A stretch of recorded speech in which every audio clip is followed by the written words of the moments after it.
दादर येथील छत्रपती शिवाजी महाराज पार्क येथील धुळीचा प्रश्न वारंवार ऐरणीवर येतोय। यावरती उपाययोजना करण्यासाठी राज्य सरकार, मुंबई महानगरपालिका आणि राज्य प्रदूषण नियंत्रण मंडळाकडून वारंवार उपाययोजना केल्या जात होत्या, परंतु आता महानगरपालिकेच्या वतीने जे आहे ते या ठिकाणी गवताचं टेस्टिंग जे आहे ते करण्यात येत आहे।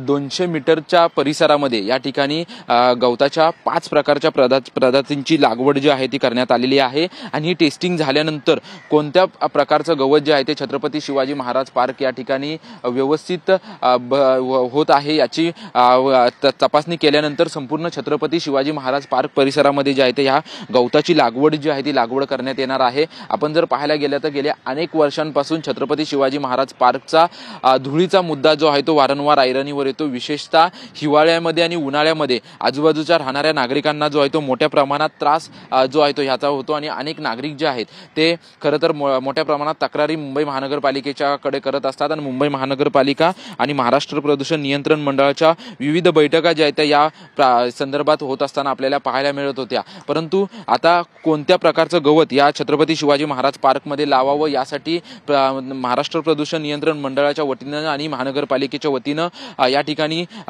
टेस्टिंग जी आहे ती गवताची टेस्टिंग केली जाते। जवळपास 5 प्रकारच्या प्रजाती ज्या आहेत त्या या ठिकाणी लावण्यात आलेल्या आहेत आणि जे टेस्टिंगमध्ये संपूर्ण टेस्टिंग झाल्यानंतर एक प्रकारचं कोणतंही गवत जे आहे ते पूर्ण छत्रपती शिवाजी महाराज पार्कमध्ये लावण्यात येईल असं मुंबई महानगरपालिकेच्या वतीनं सांगण्यात आलेलं आहे। परंतु ही टेस्टिंग जी आहे ते पावसाळ्यापूर्वीच घेण्याचे आदेश महाराष्ट्र नियंत्रण प्रदूषण मंडळाच्या वतीनं देण्यात आले होते, परंतु कुठेतरी उशीर झाल्याचं आपल्याला पाहायला मिळते। कारण की पावसाळा सुरू झाल्यानंतर संपूर्ण छत्रपती शिवाजी महाराज पार्कवरती मोठ्या प्रमाणात पाणी साचलेलं असतं, त्याच्यामुळे जर या गवताची टेस्टिंग झाली तर लावण्याचा प्रश्न पुन्हा एकदा ऐरणीवर येऊ शकतो आणि मग पुढच्या वेळेस उन्हाळा आणि हिवाळ्यामध्ये आजूबाजूच्या नागरिकांना यातून मुक्तता, धुळीच्या याच्यातून मुक्तता मिळेल का हे देखील पाहणं महत्त्वाचं असेल। परंतु आपण पाहायला गेलं तर गेल्या अनेक वर्षांपासून छत्रपती शिवाजी महाराज पार्कचा या धुळीचा मुद्दा जो आहे तो वारंवार ऐरणीवर येत होता, परंतु आता कुठेतरी मुंबई महानगरपालिकेच्या वतीनं नक्की कोणत्या प्रकारच्या गवत जे आहे ते या ठिकाणी लावावं यासाठी प्रजातींचं टेस्टिंग जे आहे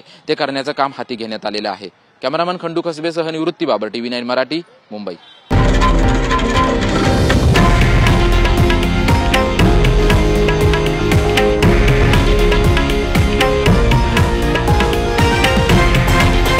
हे आहे देशातील नंबर 1 न्यूज नेटवर्क आणि आपण पाहत आहात TV9 मराठी, एकमेव।